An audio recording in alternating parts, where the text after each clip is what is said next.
안녕하세요. 오늘은 로마 제국에 맞서 자신의 운명을 스스로 개척하려 했던 한 여왕의 이야기를 시작으로 흥미진진한 역사의 현장 속으로 여러분을 초대합니다. 바로 부디카 여왕의 내 운명은 내가 결정한다는 강력한 외침인데요. 이 한마디가 무려 400년간 이어질 로마 지배에 저항하는 거대한 불꽃을 지폈습니다. 자, 그럼 이 불꽃 같은 여인의 이야기를 좀 더 깊이 들어가 볼까요? 부디카 여왕은 남편이 죽고 심지어 두 딸이 로마군에 의해 유린당하는 끔찍한 비극을 겪게 됩니다. 그 절망 속에서 그녀는 언제까지 로마의 개돼지로 살아야 하는가? 라는 분노에 찬 질문을 던지며 흩어져 있던 켈트 부족들을 하나로 모읍니다. 그리고는 감히 로마 제국의 심장부인 론디니움을 불태우는 대담한 저항을 이끌었죠. 결국 로마군에게 포위되었지만 부디카는 항복을 거부하고 스스로 목숨을 끊으며 꺾일지언정 휘어지지 않는 검처럼 당당하게 역사의 한 페이지를 장식했습니다. 로마인들에게 정복의 대상이었던 이 땅은 어떤 모습이었을까요? 로마가 마주한 야만의 땅에는 크게 두 부족이 살고 있었습니다. 먼저 금발 흰 피부 바지를 입은 최초의 유럽인이라고 불렸던 켈트족입니다. 이들은 문자가 없는 사회였고 모든 법과 역사를 오로지 구전으로 전승하는 독특한 문화를 가지고 있었죠. 그리고 북쪽에는 몸에 그림을 그리는 사람들이라는 뜻의 픽트족이 살았어요. 이 용맹한 북방의 전사들은 푸른 문신을 한 채 전투에 나서는 것으로 유명했습니다. 이곳은 로마인들에게 세상의 가장 어두운 변방 중 하나로 여겨졌습니다. 기원전 55년 율리우스 카이사르가 처음으로 이 미지의 섬을 침공했는데요. 갈리아인들을 돕는 자들을 응징한다는 명분을 내세웠죠.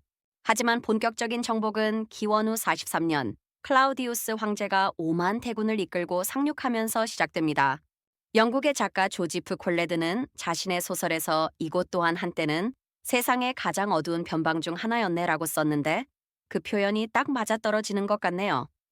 정복자 로마는 이 땅에 새로운 이름을 새겼습니다. 바로 브리타니아와 론디니움인데요.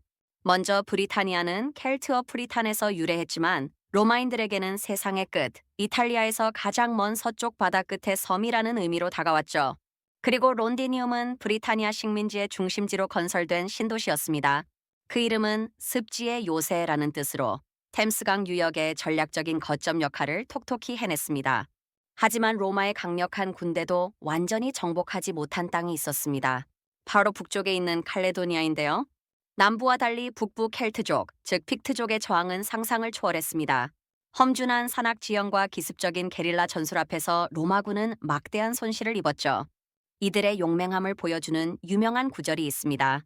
역사가 타키투스가 기록한 칼레도니아 족장 칼가쿠스의 연설 중 일부인데요. 그들은 폐허를 만든 뒤 평화라고 부른다는 말은 로마의 지배가 얼마나 폭력적이었는지를 잘 보여줍니다. 결국 로마는 칼레도니아 정복을 포기하고 제국의 한계선을 긋기로 결정합니다. 서기 122년 하드리아누스 황제가 직접 이 땅을 방문한 후 거대한 성벽을 건설하라고 명령했죠. 그 목적은 무리한 확장을 멈추고 북쪽은 너희 땅, 남쪽은 우리 땅이라고 명확히 제국의 경계를 확정하려는 것이었습니다. 이 성벽은 오늘날까지도 잉글랜드와 스코틀랜드의 상징적인 경계로 남아 로마의 흔적을 말없이 보여주고 있습니다.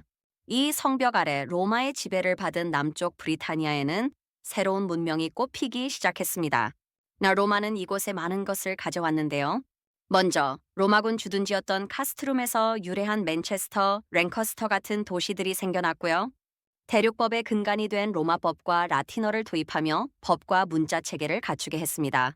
또한 공중 목욕탕, 잘 닦인 도로, 화폐 경제의 시작과 같은 현대적인 생활 방식을 전파했죠. 윈스턴 처칠은 대영 제국의 시작은 로마의 통치 기간부터다라고 말할 정도로 로마의 영향은 깊고 광범위했습니다. 하지만 영원할 것 같던 로마 제국도 서서히 기울기 시작합니다. 서기 375년 동쪽에서 훈족, 즉 흉노족이 유럽을 침공하면서 거대한 파도가 밀려왔어요. 이로 인해 게르만족들이 로마 국경으로 밀려드는 도미노 효과가 발생했고 제국 전체가 큰 위기에 빠졌죠. 결국 제국 본토를 지키기 위해 브리타니아에 주둔했던 로마군을 철수시키기 시작합니다. 마지막 명장 스틸리코가 필사적으로 분투했지만 거스를 수 없는 역사의 흐름이었죠. 그리고 마침내 서기 410년 로마 지배 400년 역사의 종지부를 찍는 상징적인 사건이 발생합니다. 야만 쪽의 침입에 시달리던 브리튼인들이 서로마 제국에 사절을 보내 도움을 호소했지만 호노리우스 황제의 공식 답장은 차갑고 단호했습니다. 브리타니아를 포기한다. 이제부터는 스스로의 힘으로 방어하라. 이 한 문장이 바로 400년에 걸친 로마의 지배가 끝나는 순간이었습니다. 로마가 떠난 자리는 곧 혼돈과 새로운 지배의 시작을 알렸습니다. 외부의 침략에 취약해진 브리튼의 지도자 보티건은 앵글로 섹슨족을 용병으로 고용했죠. 하지만 이 결정은 결국 배신으로 이어졌습니다. 섹슨족 족장 행기스트와 호르사 형제는 보티건을 배신하고 브리튼 땅에 자신들의 첫 왕국인 켄트 왕국을 세우며 새로운 시대를 열게 됩니다. 로마가 떠난 후 이 섬은 완전히 분열된 섬이 되어 새로운 정체성을 갖기 시작합니다. 먼저 스코틀랜드는 로마가 끝까지 정복하지 못했던 픽트족과 게일족의 땅으로 남았습니다. 그리고 웨일스와 코널 지역은 로마화된 브리튼인, 즉 켈트족이 밀려나 정착한 곳으로 아서왕 전설의 배경이 되기도 했죠. 마지막으로 앵글족, 섹슨족, 유트족이 이주해 세운 15개의 왕국, 즉 7왕국이 탄생하면서 오늘날 잉글랜드의 기틀을 마련했습니다. 로마의 지배는 끝났지만 그 유산은 보이지 않는 유산으로 우리 곁에 여전히 남아 있습니다.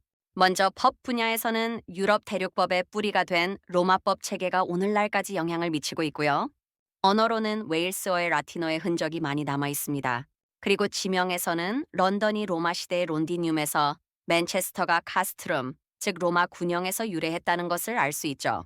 또 도로는 로마 시대에 건설된 길들이 웰링턴 거리처럼 오늘날까지 이어져 사용되고 있습니다.